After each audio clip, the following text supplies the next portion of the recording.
crack it.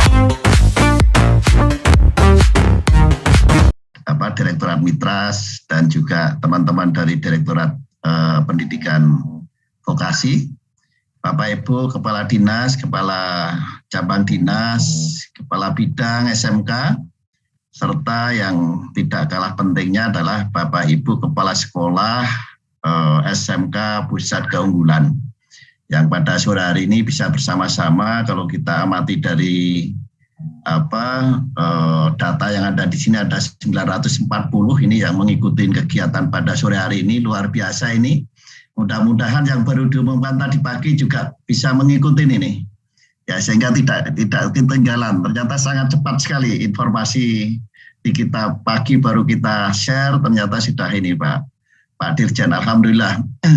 Bapak dan Ibu yang saya hormati, saya melanjutkan apa yang sudah disampaikan oleh Pak Dirjen tadi. Saya kira kalau konsepsi SMK Pusat Keunggulan tadi sudah banyak disampaikan oleh Pak Dirjen. Saya lebih teknis lagi, kira-kira apa yang harus kita laksanakan sebagai SMK Pusat Keunggulan. Saat ini mungkin sudah ada yang bintek, ada yang baru dapat kabar kan gitu. Kalau kata Pak Dirjen tadi, dapat kabar itu bukan kabar dengan senang, ini adalah musibah karena dapat amanah kan gitu ya. Ya, jadi ini amanah yang betul-betul harus dilaksanakan dengan baik untuk perbaikan bangsa ini. Bapak dan Ibu yang saya hormati, apakah saya bisa share PPT atau dari panitia? Kalau saya dikasih akses share, saya kira lebih nyaman juga.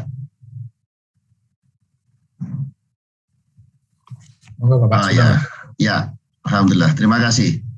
Nah, alur dalam pelaksanaan SMK Pusat Keunggulan, ini saya menyambung saja. Ya, ini kita mulai sejak akhir tahun, kemudian proses pendaftaran proses seleksi sudah kita lakukan.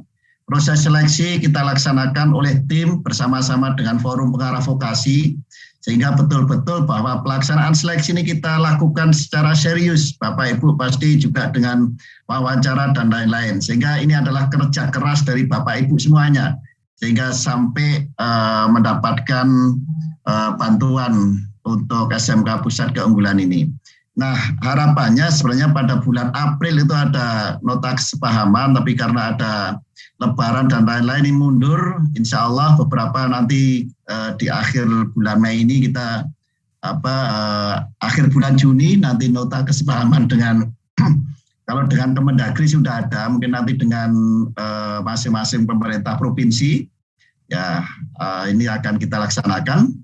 Kemudian juga pelaksanaan program, proses pendampingan, kemudian pelatihan kepala sekolah dan pengawas. Proses pendampingan yang akan dilaksanakan, pendampingan secara umum nantinya adalah oleh kakak pendamping yang dalam hal ini adalah pendidikan tinggi vokasi. Tetapi pendampingan khusus kurikulum insya Allah nanti adalah dari teman-teman balai besar dan balai yang akan mendampingi secara utuh untuk pelaksanaan kurikulum 2021. Kemudian ada pelatihan kepala sekolah dan pengawas, pelatihan guru, nanti akan dilaksanakan oleh Direktorat Mitras. Kemudian bantuan sarana prasarana untuk SMK yang baru, SMK COE yang baru tahun 2021. Ini ada Sarpras dan lain-lain, beberapa sudah bintek dan insya Allah tahap pertama ya 1-2 minggu ini insya Allah sudah bisa keluar. Maka kalau ada beberapa persyaratan yang kurang, kami mohon secepatnya biar kita lebih awal bisa melaksanakan dan hasilnya jauh bisa lebih baik. Begitu juga evaluasi tengahan, perencanaan berbasis data, nanti akan diajarkan seperti apa perencanaan berbasis data, ya digital platform, sekaligus nanti akan disampaikan kepada perguruan tinggi pendamping. Kemudian pembelajaran dengan paradigma baru, kaitannya paradigma baru yang ada di sini nanti dengan kurikulum yang baru, insya Allah minggu-minggu depan ini akan kita mulai juga. Maka pada saat ini kita akan bicara banyak tentang kurikulum. Kemudian optimalisasi teknologi, serta nanti pada Desember akan kita evaluasi sejauh mana peningkatan pengembangan SMK Pusat Keunggulan ini. Bapak dan Ibu yang saya hormati, pembelajaran di dalam paradigma baru, kita fokus di dalam pelajar Pancasila, di mana di dalam pelajar Pancasila ini ada 6 dimensi dan sudah menjadi kesepakatan kita bersama. Dimensi pertama, berketuhanan, kepada Tuhan Yang Maha Esa dan berakhlak mulia, berbhinneka global, bergotong royong, kreatif, bernalar kritis, dan mandiri. Nah, dari ini semua akan diturunkan pada proses pembelajaran yang terdiferensiasi, ada capaian pembelajaran, siswa memiliki cukup waktu untuk mendalami konsep dan menguatkan kompetensi, guru leluasa memilih perangkat ajar sesuai dengan kebutuhan. Karena selama 1 tahun kita semua sudah sadar bahwa kita diubah oleh Yang Maha Kuasa bahwa kita harus berubah. Kalau sekarang kita berubah, jangan kembali lagi ke yang semula. Kita harus mempunyai pemikiran-pemikiran yang baru. Selama ini bahwa proses pembelajaran yang sudah berubah ini sudah berjalan dengan baik. Nah, itu yang harus kita cari solusinya kalau belum bisa optimal. Tetapi tidak kembali ke yang lama lagi. Ya, karena ini betul-betul perubahan dari Yang Maha Kuasa. Kemudian pembelajaran berbasis proyek, ya, berorientasi pada pengembangan karakter dan kompetensi secara umum, pembelajaran interdisiplin, kemudian melibatkan dunia kerja, muatan lokal dikembangkan sesuai dengan isu nasional dan global. Nah, ini semua akan terjadi dengan baik adanya dukungan dinas provinsi dalam pembelajaran dengan paradigma baru dan penguatan SDM yang ada di sekolah, di SMK Pusat Keunggulan ini. Maka mendukung kepala sekolah, pengawas sekolah, dan guru untuk mengikuti pelatihan, mendampingi proses pelatihan. Jadi setelah ini akan dilakukan proses pelatihan khususnya untuk kurikulum, nanti akan dilatih komite yang terdiri dari kepala sekolah, dari pengawas, kemudian dari guru umum, kemudian guru kejuruan. Guru kejuruan itu nanti ada berbagai macam jenis guru yang kita kembangkan secara bersama-sama. Dari komite itu kemudian nanti akan turun menjadi IHT yang ada di sekolah Bapak dan Ibu. Nah, gambaran secara umum bahwa di dalam pengembangan sekolah, ini ada penguatan kepala sekolah, pengawas, guru melalui program pelatihan dan pendampingan intensif. Kemudian juga ada pendampingan baik oleh pendidikan tinggi vokasi maupun oleh balai besar dan balai. Pelatihan untuk kepala sekolah, pengawas, dan guru, ini ada pelatihan implementasi pembelajaran, ada pelatihan kepemimpinan pembelajaran, ada pelatihan upskilling, reskilling bagi guru kejuruan, dan juga ada pelatihan khusus kurikulum, yang saat ini pelatihan instruktur kurikulum masih berlangsung, ya masih berlangsung pelatihan calon instrukturnya.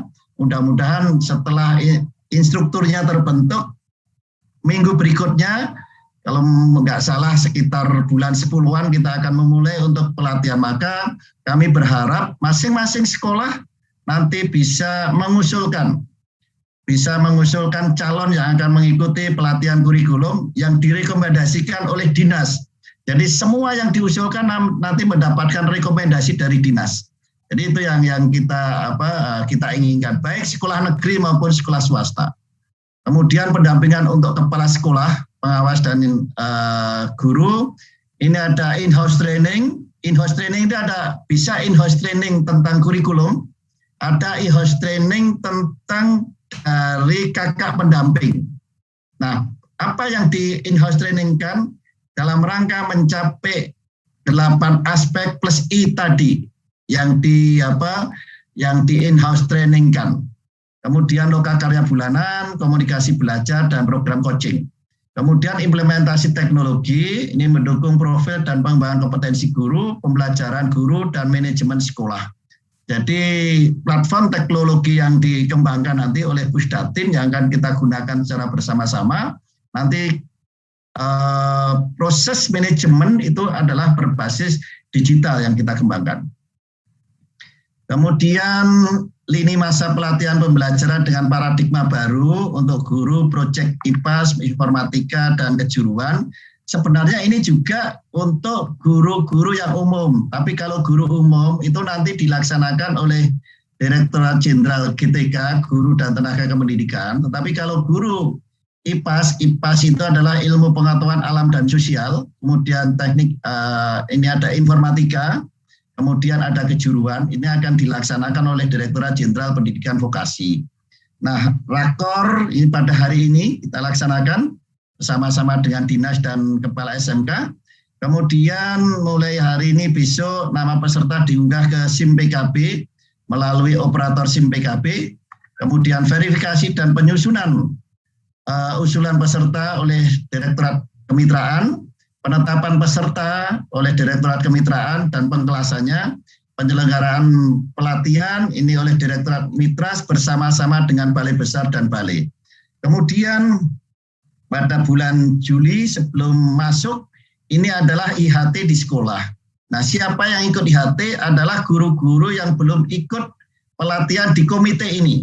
Ya, yang belum ikut di komite, dari komite ini nanti ke sekolahnya masing-masing.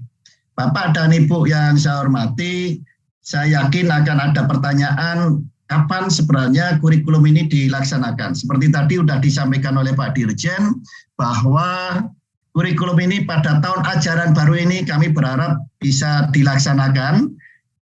Pasti pertanyaan berikutnya, ini sudah bulan Juni, ini sudah PPDB. Nah, kami membuat peta kira-kira program keahlian dari spektrum yang tadi disampaikan oleh Pak Dirjen yang sekarang menjadi 50 program keahlian, itu nanti ada petanya yang sebelumnya itu kompetensi keahlian apa, program keahliannya apa, nanti kita petakan menjadi bidang keahlian dan program keahlian yang baru. Ya, jadi nanti mengikuti kita sesuaikan dengan dengan peta yang tadi. Itu pertama seperti itu. Jadi PPDB sekarang tetap berjalan seperti semula, tapi akhir dari itu nanti kita petakan menjadi struktur kurikulum dan spektrum keahlian yang baru. Kemudian yang kedua bahwa apakah kurikulum ini nanti akan dilaksanakan di semua program keahlian atau hanya yang SMKPK saja? Pasti ini akan banyak pertanyaan. Kami diskusi panjang pada saat hanya dilakukan di SMKPK saja, yang dalam hal ini adalah hanya per masing-masing bidang tadi, maka sekolah juga akan ada kesulitan karena nanti akan ada 3 administrasi yang ada di sekolah. Maka kesepakatan kami bahwa SMKPK untuk kelas 10 semuanya adalah menggunakan kurikulum yang akan ditetapkan ini. Mudah-mudahan 1-2 minggu ini bisa ditetapkan kurikulum kurikulum yang akan digunakan. Sehingga nanti semua, kalau di situ ada 4-5 program keahlian, karena terakhir nanti adalah hanya sampai program keahlian, bukan di kompetensi keahlian. Kalau dulu kan bidang keahlian, program keahlian, kompetensi keahlian. Nah, kalau saat ini yang akan kita kembangkan ini adalah bidang keahlian, kemudian ada program keahlian. Nah, dari program keahlian ini bisa dikembangkan oleh sekolah sendiri. Contohnya adalah misal sekolah itu program keahliannya otomotif. Dan sekarang sudah banyak kerjasama dengan teknik kendaraan ringan. Maka dia konsentrasi yang dikembangkan adalah untuk TKR-nya. Tapi TBSM-nya juga ada, yang nggak apa-apa, berarti membuka konsentrasi TBSM maupun membuka konsentrasi yang teknik kendaraan ringan. Nah, itu dilakukan di kelas 2-nya nanti. Tapi kelas 1 nanti secara generik semuanya mendapatkan materi-materi yang sama. Nah, itu yang dikembangkan. Maka ini dari spektrum keahlian ini akan turun menjadi struktur kurikulum.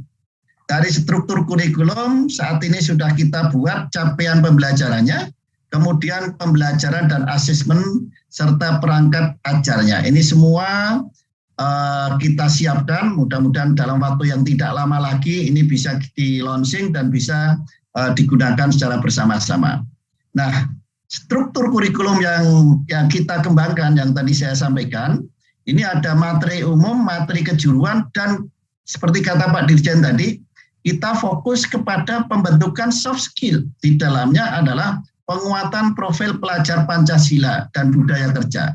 Ya, dan budaya kerja. Ini yang kita kembangkan. Nah, ini juga masing-masing berbeda jumlah jamnya.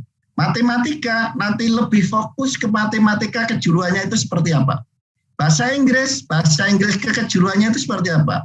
Informatika itu termasuk logical thinking dan lain-lain yang dikembangkan. Ini kira-kira seperti apa kaitannya dengan SMK. Proyek ilmu pengetahuan alam dan sosial, ini nanti sekolah menyesuaikan. Kalau program kalian yang lebih cenderung ke eksakta, ini kan 6 jam, berarti 4 jamnya adalah di IPA, 2 jamnya di IPS. Tapi kalau yang cenderung ke ilmu-ilmu sosial, katakanlah pariwisata dan lain-lain, IPA-nya 2, sosialnya adalah bisa 4. Jadi ini sengaja dibuat fleksibel. Kemudian kejuruan dasar-dasarnya itu nanti di kelas 10, baru ke kejuruannya, konsentrasinya itu di kelas 11 dan kelas 12. Ya, ini jadi secara umum di dasar-dasar kejuruan nanti akan dikembangkan bagaimana agar supaya anak-anak itu bisa memahami apa yang jadi pilihannya. Sehingga anak itu tertarik dengan pilihan-pilihan yang ada. Pada saat kelas 1 kalau dia kurang tertarik, dia nantinya bisa memilih mata pelajaran. Maka yang nomor 8 ini ada mata pelajaran pilihan. Ya, mungkin bisa jadi pilihan ini untuk memperkuat bahasa boleh, tapi boleh juga untuk bidang lainnya mata pelajaran, tapi yang sekolah itu kira-kira punya. Ya, yang punya, yang ditawarkan. Jadi ada pilihan-pilihan. Anak-anak itu kalau memang dia ingin menambah pengetahuan, ingin menambah keterampilannya. Dan ini ada proyek kreatif dan kewirausahaan untuk memperkuat project based learning. Ya, project based learning, pembelajaran berbasis proyek yang menjadi kunci utama di dalam pengembangan vokasi. Praktek kerja lapangan ini di semester 6, tapi semester 6 ini nanti tanda kutip, kalau semester 6 semuanya mungkin industri agak sulit, maka antara semester 6 dan semester 5 nantinya. Sehingga anak-anak itu memang sudah relatif matang pada saat berada di industri. Kecuali memang yang sudah mempunyai kerjasama yang sangat kuat sekali, silahkan mendesain. Ya, mungkin kelas 2 juga sudah mulai, tapi harus betul-betul yang kerjasama ini sangat erat sekali. Nah, yang berikutnya adalah pengembangan profil pelajar Pancasila. Ini sejak kelas 10 sampai kelas 12. Ini menjadi concern bagi Kemendikbud, terutama di Direktorat Jenderal Diksi dalam pengembangan soft skill. Di sini ini isinya adalah pengembangan soft skill secara utuh yang dikembangkan. Bapak dan Ibu yang saya hormati, saya kira ini pengantar dari kami. Nanti akan lebih detail lagi akan disampaikan oleh tim bidang penilaian secara detail lagi kira-kira apa yang akan dikembangkan untuk kurikulum di masa yang akan datang. Sehingga proses alur tadi seperti ini tadi, ini nanti tindak lanjut dari kegiatan Rakortek kita hari ini adalah ini tadi 4 Juni, 4 sampai 5 Juni, 5 Juni ini sangat rigid sekali, nanti bisa menjadi catatan bagi kita semua. Saya kira itu dari kami. Mohon maaf Pak Brun. Ya, monggo Pak Dirjen. Mohon ke halaman terakhir tadi, boleh saya 5 menit menambahkan. Oh, iya, monggo. Yang halaman 19. Ya, mungkin agak diperbesar sedikit Pak. Ya, mohon izin Pak Bagrun, Bapak Ibu semua sedikit. Ya, Bapak. Iya. Jadi ini yang tadi saya sampaikan dan dijelaskan dengan gamblang dan sangat jelas sekali oleh Pak Bagrun. Saya ingin menambahkan Ibu dan Bapak. Misalnya umum 3 yaitu bahasa Indonesia. Misalnya bahasa Indonesia yaitu umum 3, umum nomor 3. Jadi nanti nggak lucu kalau sampai ada anak SMK nilai bahasa Indonesia-nya itu 9, tapi nggak bisa diskusi, nggak bisa komunikasi, nggak bisa presentasi. Tidak bisa nego, tidak bisa menjelaskan tentang produk atau deskripsi produk yang mungkin dia sedang kerjakan. Jadi, yang tadi saya sampaikan, mapel-mapel yang sifatnya teori, itu divokasikan, itu bukan berarti namanya jadi bahasa Indonesia terapan, tetap namanya tetap bahasa Indonesia, tetapi isinya itu tidak terus ngajarin ngajarin kesusastraan gitu sampai grammar tingkat tinggi, teori-teori bahasa Indonesia, ya tetap diberikan, tetapi harus dipraktekin. Jadi lucu kalau sampai ada anak SMK bahasa Indonesia nilainya dapat 9, tapi nggak bisa ngomong, nggak bisa diskusi, nggak bisa presentasi, nggak bisa negosiasi. Dah, soft skill-nya nggak ada itu. Jadi itu bahasa Indonesia soft skills, sejarah misalnya. Bukannya sejarah itu sejarah tentang mesin bubut, bukan sejarah tentang sejarah spa kecantikan, enggak. Tetapi bagaimana konteks sejarah itu sehingga menjadi pemaknaan dalam diri anak-anak SMK yang membuat dia itu bangga menjadi bangsa Indonesia dan menjadi semangat untuk menciptakan produk-produk kebanggaan bangsa ini. Ya tetap diajari sejarah di Diponegoro tetap, tapi bukan berarti pertanyaannya tahun berapa Diponegoro ketangkap.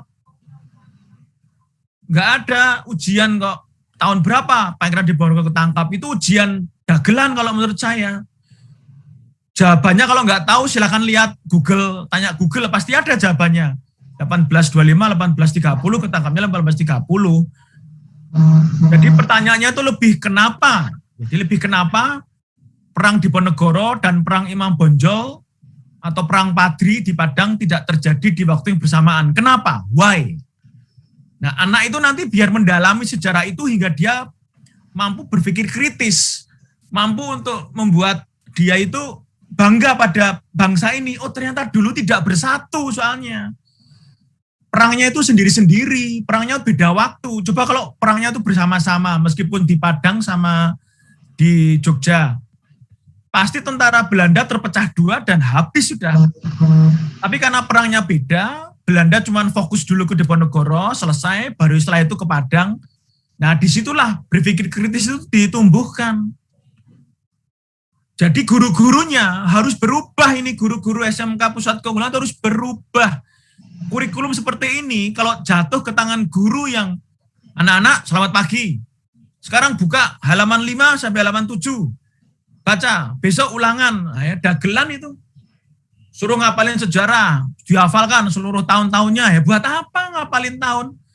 Tapi kalau sudah paham, berpikir kritis, otomatis nanti ingat tahun itu. Karena dia hidup di dalam fantasi, imajinasinya hidup, serta talenta terbaiknya itu hadir di kelas. Matematika juga sama itu, matematika nanti ya boleh diajarin integral, boleh, tapi harus diberi pemaknaan. Lucu kalau sudah lulus matematika, ternyata anak nggak bisa ngitung fixed cost, variable cost, income, profit. Lucu, sehingga nggak ada nanti entrepreneurship itu didukung matematika, itu nggak terjadi. Nah, harusnya guru matematika itu ya harus mau berubah. Bagaimana matematika itu kita terapkan ke anak SMK, anak itu bisa hidup, survive, tangguh, dan unggul. Bukan apa ya dulu integral X, oh iya setengah X kuadrat. Ya boleh tahu itu jelas boleh, tapi harus ada pemaknaan. Nah ini yang harus kita rubah dalam guru-guru kita. Guru subur, jangan sampai jadi guru gersang. Bahasa Inggris gitu. Dapat 9 tapi nggak bisa ngomong, nggak bisa komunikasi. Buat apa? Inggris itu adalah alat. Bahasa Inggris itu alat, tools to perform. Ya, to perform in English in the global ecosystem. Sehingga dia bisa survive, dia bisa berkomunikasi dalam bahasa Inggris. Yang nggak harus bahasa Inggris teknik, bahasa Inggris pariwisata, nggak juga, itu sama semua sebenarnya.